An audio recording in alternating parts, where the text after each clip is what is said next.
اینجا ایران. اینجا ایران است. دستشارد منو بینن خاکینده کوسینده خوب. کشوری پهناور و سرشار از منابع‌های طبیعی و اما خاکی کسخورخیز. هر روزش کشور به تولید روزانه تعدادی شاسکول پلاس به مانند این یابو در کشور چشم به جهان باز می کنند و علت آن خراب بودن دستگاه‌های سونوگرافی اعلام شده است. پزشک تحقیق نتیجه نیست ناتین مغز. پزشکان طی تحقیقات به دست آمده متوجه شدند که در جمجمه او به جای مغز کاه و گل فشرده قرار دارد.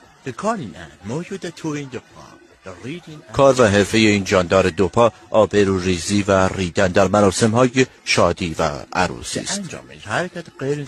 او با انجام حرکاتی غیر قابل پیش بینی که شامل ضربه پنالتی، تلمبه سرپایی، سینه زنی، انجام حرکات شیر تعزیه و خوشحالی پس از گل وین رونی در عروسی مشغول رقصیدن است و متاسفانه باید گفت او جزء آمار کشور محسوب می شود و هر ماه برایش یارانه واریز می شود.